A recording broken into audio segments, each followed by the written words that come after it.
ከንስታቀዛ በአረብኛ የተጻፈ ስለሆነ ሙስሊም ምሁራኖች ድሮ ብዙ ትኩረት አይሰጡም ነበር ለነብዩ ታሪክ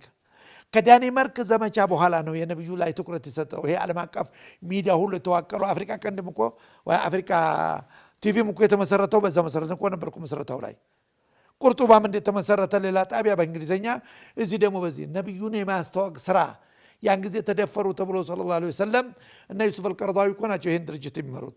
ያን ጊዜ ሲመሰረት እኛ በሀገራችን በባህላችን ለዚህ ነው ቅድሚያ የተሰጠው ቁጥር 1 ለኛ ለአፍሪካ ቲቪ ተማክ